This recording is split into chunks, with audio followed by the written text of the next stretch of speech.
Perkenalkan, nama saya Guris Meko. Saya mahasiswa PPG dalam jabatan BED 1 STPK Santo Fransiskus Asisi Semarang. Saya mengajar di sekolah SMK Negeri 2 Kasongan, Kabupaten Katingan, Provinsi Kalimantan Tengah. Pendidikan Agama Katolik dan Budi Pekerti, kelas 11 fase F, dengan tema Gereja yang Bersaksi atau Martiria. Saya menyadari dalam video ini masih banyak kekurangan. Oleh karena itu, kritik dan saran yang membangun saya harapkan. Terima kasih. Selamat siang semua. Siang. Apa kabarnya? Baik. Hadir semua? Hadir semua, Pak. Baiklah, kalau begitu sekarang kita masuk kepada materi kita seperti yang nampak di depan.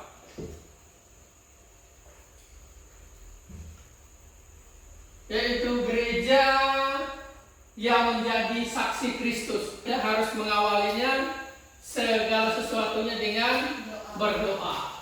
Doa. Marilah teman-teman dan Pak Guris, kita mengawali kegiatan kita dengan berdoa. Dalam nama Bapa dan Putra dan Roh Kudus. Amin. Terima kasih Yesus atas segala karunia yang Engkau berikan kepada kami. Pada pagi hari ini kami akan melakukan aktivitas belajar kami. Berkatilah pembelajaran kami dari awal, pertengahan, hingga akhir, agar semuanya berjalan sesuai rencana. Berkatilah juga kedua orang tua kami yang sedang melakukan kegiatan mereka. Lindungilah mereka, sertailah mereka. Inilah doa kami serahkan dalam tangan yang kudus demi Kristus Tuhan dan pengantara kami. Amin. Dalam nama Bapa dan Putra dan Roh Kudus. Amin. Ya, terima kasih. Berikan aplaus untuk teman kalian itu. Sudah kita melihat tujuan pembelajaran kita. Apa tadi judulnya kita tadi? Gereja. Apa? Judulnya apa? Gereja yang menjadi saksi. Saksi siapa? Saksi Kristus. Oh ya, gereja menjadi saksi Kristus. Kita melihat tujuan pembelajaran kita itu kita mampu memahami arti dan makna gereja menjadi saksi Kristus. Kemudian menyatukan pendapat mengenai perikop kitab suci, yaitu Kisah Para Rasul bab 7 ayat 51 sampai dengan 60, dilanjutkan bab 8 ayat 1a dengan karya pastoral gereja. Adapun kriteria tercapai tujuan pembelajaran kita, seperti kita melihat bahwa nanti kita mampu untuk menyebutkan bentuk kegiatan material, menjelaskan arti dan makna gereja yang menjadi saksi Kristus. Berikutnya menentukan hambatan tantangan dalam melaksanakan tugas dalam kehidupan sehari-hari, menyatakan beberapa konsep atau gagasan baru mengenai material melalui beberapa video yang akan ditampilkan nanti. Tapi kalian yakin masih bisa melihat tulisan ini? Masih? Bisa? Ini bacanya masih? Bisa. Oh iya, kalau bisa berarti matanya aman lah. Kemudian masih menyangkut KKTP-nya itu menunjukkan beberapa contoh dalam lingkungan gereja. Kemudian nanti kita akan merumuskan pesan teks kitab suci. Dan yang berikutnya kita akan mempertunjukkan melalui presentasi hasil diskusi kelompok yang telah kita bagikan sebelumnya. Mari kita lihat pertanyaan pemantiknya dari materi kita, yaitu gereja sebagai gereja yang menjadi saksi Kristus. Yang pertama, sebutkan yang termasuk dalam karya pastoral gereja. Nih, ini Ken, apa? Liturgia. Satu, kamu. Liturgi. Ya, liturgia, liturgi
area apa? Area pastora. Nomor 2, bagaimana media sosial bisa menjadi alat pewartaan? Berbagi konten positif. Berbagi konten Positif. positif. Yang berikut ada lagi. Memposting Injil-Injil. Memposting Injil-Injil. Oh, Injil-Injil mungkin baca dari yang posting ya, gitu ya. Ya. Oh iya, baiklah. Ada lagi. Amin. Ada. Inspirasi. Menginspirasi hidup baik atau hidup menjadi teladan lah. Ya gitu. Jangan menginspirasi kita mengambil buah rambutan orang di pinggir jalan. Inspirasi jangan ya. Nah, inspirasi berbuat baik, menolong sesama. Ada lagi. Kegiatan apa saja yang akan kita buat ketika kita melakukan kesaksian? Berbagi pengalaman pribadi, Pak. Berbagi pengalaman pribadi. Ya, apa lagi apa? Menggunakan media digital. Menggunakan media digital untuk apa? Untuk apa? Melakukan. Pewartaan atau untuk bersaksi. Ada lagi? Membagikan wawasan tentang kebenaran Injil. Oh, iya, kebenaran Injil. Ya, baiklah. Ini kan. Oh iya, iya. Ada lagi? Memberikan kesaksian dalam pertemuan. Memberikan kesaksian. Kesaksian apa? Kesaksian hidup. Hidup kita ya. Oh iya, kebenaran Injil. Si siapa? Si Jono. Menceritakan apa? Pengalaman hidup tentang Kristus. Hidup. Baiklah. Kita sudah melihat pertanyaan-pertanyaan pemantik ini. Sekarang kita ada penugasannya. Mari kita melihatnya. Kita harus nonton video ini dulu. Mari kita melihat. Mohon ini diperhatikan. Nanti kita yang namanya masih ada LKPD untuk kita kerjakan secara berkelompok. Baiklah, kalau gitu ya bagikan dulu LKPD-nya. Kamu? Oh, bukan ini loh, bukan mengasih kamu.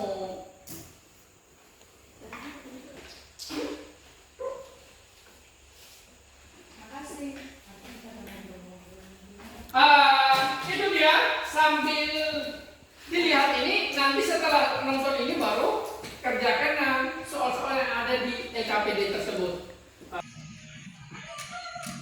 Keributan terjadi saat warga Kampung Poncol Kelurahan Babakan, Kecamatan Serpong, Tangerang Selatan membubarkan sekelompok pemuda yang diduga tengah melakukan doa rosario di sebuah rumah kontrakan Minggu malam. Warga kesal lantaran teguran untuk tidak berkumpul secara berlebihan di pemukiman tak dihiraukan hingga akhirnya dibubarkan. Ketua RW 02 Maret mengatakan keributan berawal saat Ketua RT bersama sejumlah warga menegur aktivitas para pemuda yang dianggap mengganggu lingkungan sekitar karena suara keras dan sampai larut malam. Untuk pembubaran kegiatan ibadah yang terjadi pada Minggu malam, polisi menangkap lebih dari 1 orang pelaku yang diduga melakukan aksi pengeroyokan. Pusat penyelidikan, polisi mendapati adanya korban akibat peristiwa kericuhan. Korban menderita luka akibat pengeroyokan yang diduga dilakukan oleh warga saat berusaha membubarkan kegiatan ibadah sekelompok pemuda. Untuk korban tersebut itu satu penganiayaan yang dilaporkan tadi. Jadi kami dari pihak kepolisian, dari segi hukum, kami melaksanakan upaya kepolisian agar terang dalam kasus tersebut. Baik, nanti kita sampaikan. Sudah nonton bersama video tadi sudah kan? Sudah, Pak.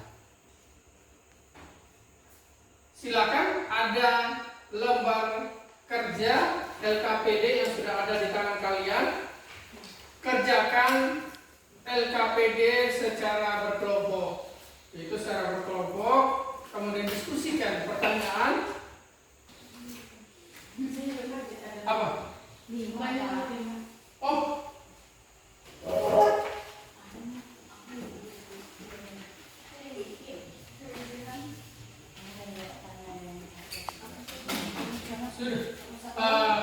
Itu sudah ada di pertanyaannya, sudah ada di lembar kerjanya masing-masing.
pembubaran ibadah rosario. Ricu. Viral ricu pembubaran ibadah.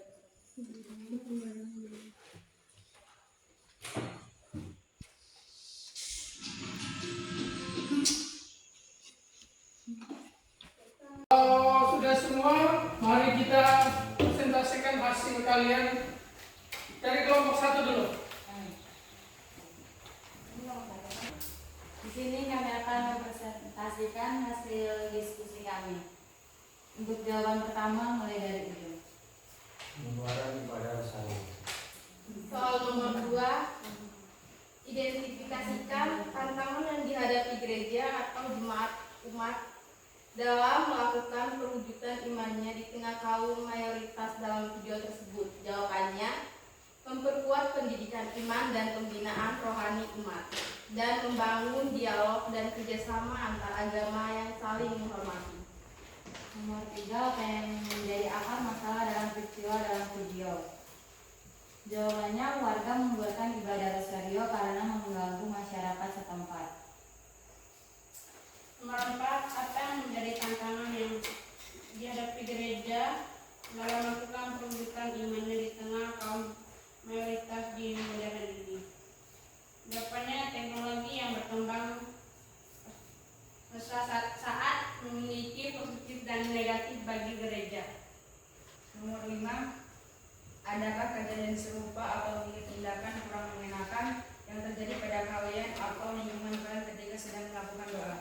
Jawabannya, tidak ada, karena di kampung saya warga setempat hidup dengan rukun dan damai.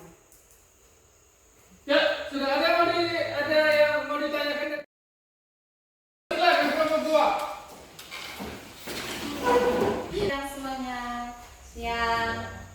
Di sini kami akan mempresentasikan hasil diskusi kami. Soal yang pertama, dari gambar video tersebut, menurut kalian masalah apakah yang terjadi? Berikan tanggapan kalian terhadap hal tersebut. Viral ricu pembubaran ibadah rosario. Tanggapan kami sekelompok, pembubaran ibadah rosario oleh warga di Tangerang Selatan sangat disayangkan karena merupakan pelanggaran kebebasan beragama yang dijamin oleh konstitusi. Peristiwa ini menunjukkan adanya toleransi dan kebencian yang harus ditangani secara serius. Masyarakat harus menghormati hak beragama setiap individu, dan pemerintah harus memastikan perlindungan terhadap kebebasan beragama.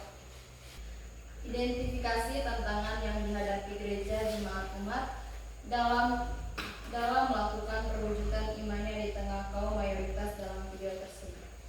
Yaitu jawabannya, tantangan yang dihadapi gereja jemaat umat dalam perwujudan iman di tengah mayoritas di era modern ini meliputi pengaruh skalime, tantangan dari tantangan baru dalam perubahan budaya. Nomor 3, apa yang menjadi akar masalah dari peristiwa dalam video? Jawabannya, membubarkan umat Katolik yang sedang melakukan ibadat rosario. Nomor 4, apa yang menjadi tantangan yang dihadapi gereja atau jemaat umat dalam melakukan perwujudan imannya di tengah kaum mayoritas di era modern ini? Jawaban, tantangan yang dihadapi gereja untuk tetap mempertahankan identitas iman tanpa mengabaikan nilai-nilai toleransi dan harmoni dengan kelompok mayoritas. Soal terakhir yaitu soal nomor 5 adalah, adakah kejadian serupa atau mirip tindakan kurang mengenakan yang terjadi pada kalian atau lingkungan kalian ketika sedang melakukan doa? Jawabannya adalah tidak. Alasannya, karena di daerah atau di tempat kami, umat yang beragama saling toleransi terhadap agama-agama lainnya, saling toleransi dan menghargai, rukun, saling peduli, dan hidup berdampingan untuk menciptakan suasana hidup yang lebih rukun. Sekian dari presentasi kami. Ada yang mau ditanyakan? Oleh Mel Gibson untuk memerankan sosok Tuhan Yesus dalam film The Passion of the Christ. Selama proses pembuatan film itu banyak hal yang dialami oleh Kim. Berikut adalah penuturannya. Sebagai manusia biasa, saya menjadi gentar dengan resiko tersebut. Umumnya aktor pemeran Yesus di Hollywood tidak akan dipakai lagi dalam film-film lain. Ditambah kemungkinan film ini akan dibenci oleh si pembuatan film itu mengalami lawatan Tuhan dan di Roma yang mencambuki saya itu adalah seorang Muslim. Setelah adegan tersebut, ia menangis dan menerima Yesus sebagai Tuhannya. Adegan itu begitu menyentuhnya, sungguh luar biasa. Padahal awalnya mereka datang hanya karena panggilan profesi dan pekerjaan saja, hanya demi uang. Namun pengalaman dalam film itu membuahkan kami semua, pengalaman yang tidak akan terlupakan. Dan Tuhan itu mandek ternyata tidak terbukti. Berkat Tuhan tetap mengalir dalam pekerjaan saya sebagai aktor. Walaupun saya harus memilah-milah dan membatasi tawaran peran sejak saya memerankan film ini. Sejak banyak bergumul dan berdoa dalam film itu, berdoa menjadi kebiasaan yang tak terpisahkan dalam hidup saya. Film itu telah menyentuh dan mengubah hidup saya. Saya berharap juga hal yang sama terjadi pada hidup Anda. Tadi sudah kita lihat bersama bagaimana peneguhan kesaksian si siapa tadi? Calvin siapa? Tapi betapapun sulitnya, betapapun sakitnya, tetap dia bisa menjalankan menjalankan perannya sebagai Yesus tersebut. Sementara dia sendiri juga disambar petir di atas kayu salib. Bayangin dia disambar petir. Orang di sekitar menganggapnya bahwa dia sudah tiada, dia sudah mati. Tapi ternyata apa? Dia masih baik-baik saja sampai dengan akhir. Dia tetap menjalankan. Betapapun sakitnya, tetap dia jalankan.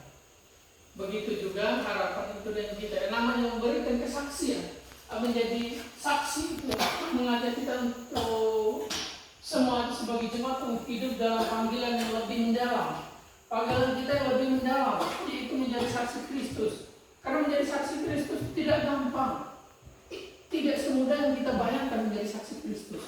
Karena kita memberikan kesaksian bukan hanya atas dasar omong belakang, apa sekadar kata Prabowo atau omong-omong, tidak. Ini melainkan harus secara totalitas. Sikap, perilaku, perkataan dengan perbuatan itu sama. Dan perbuatan itu sama. Apa yang dikatakan dengan apa yang diperbuatkan. Karena apa? Yesus sendiri itu juga mengatakan hal itu. Dia bukan hanya sekedar berkata-kata ini, tidak. Melainkan dia sendiri tanpa berkata-kata dia melakukan itu semua. Langsung bertindak, tidak memerintah, dia bertindak. Kita melihat panggilan yang lebih mendalam itu menjadi saksi bagi Kristus dalam kehidupan sehari-hari itu. Kehidupan sehari Kristus. Menjadi saksi bukan hanya tentang berkata-kata, tetapi juga tentang bagaimana kita hidup. Berarti kita dipanggil untuk menunjukkan kasih. Saya sudah melihat kasih, keadilan, dan kebenaran Tuhan melalui tindakan baik dalam gereja, rumah, tempat kerja, maupun di komunitas. Dalam Alkitab, Yesus memanggil para muridnya untuk menjadi saksi Kristus. Apakah yang menjadi saksi Kristus hanya ke-12 murid? Tidak. Setiap kita yang dibaptis, kalian, saya, pastor, itu sama-sama tugas kita adalah memberikan kesaksian tentang tentang Yesus.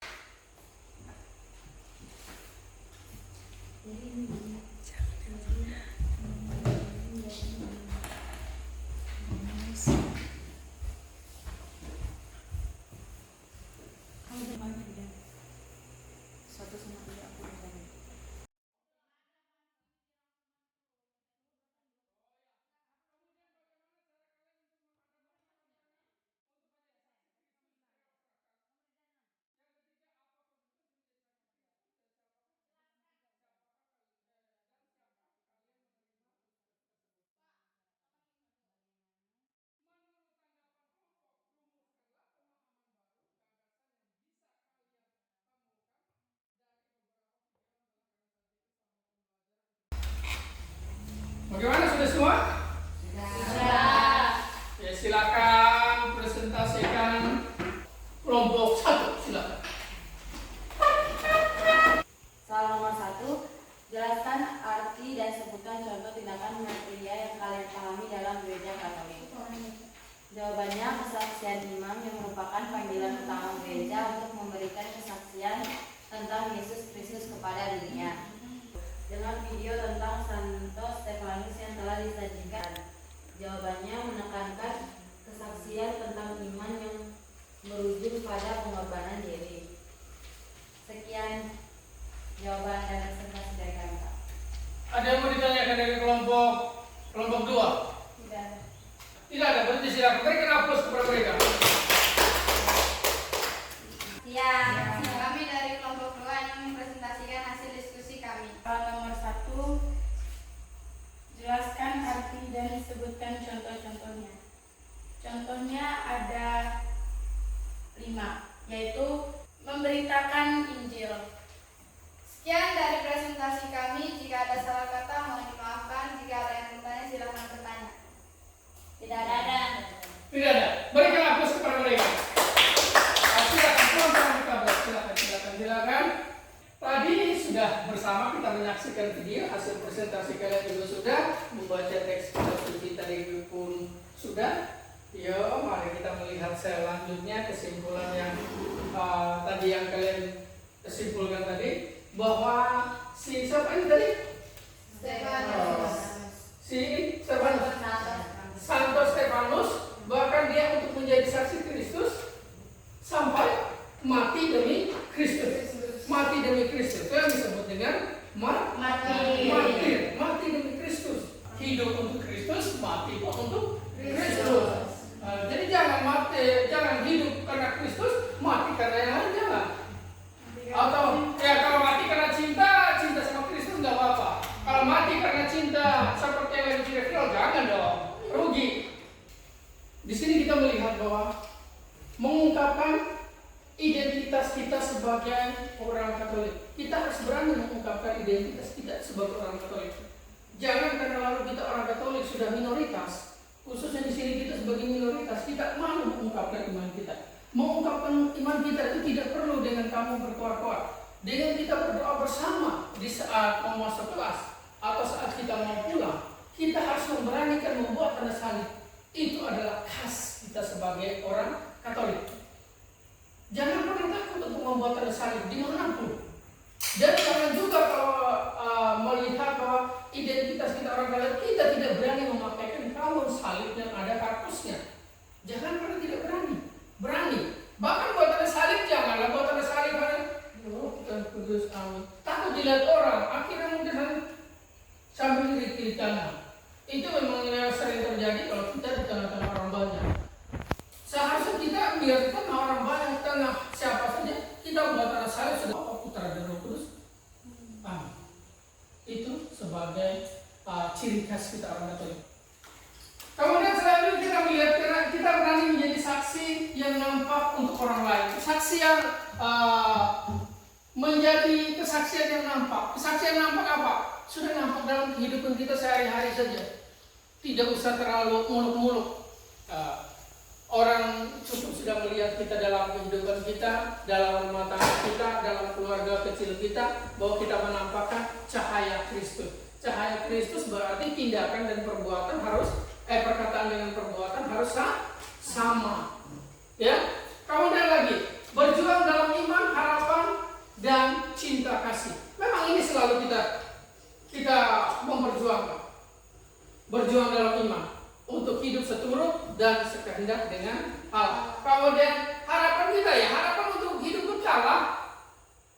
Harapan untuk hidup kekal dan cinta kasih. Cinta kasih yang kita terima secara cuma-cuma, kita pun baginya secara cuma-cuma. Dari siapa cinta itu kita terima secara cuma-cuma? Dari Yesus yang mengorbankan dirinya secara langsung, yang ngasih kepada kita secara langsung. Kita terimanya dengan cuma-cuma. Pengampunan yang diberikan Yesus itu cuma-cuma pada kita. Menjadi kasih hidup terutama bagi kasih yang hidup terutama bagi orang lemah.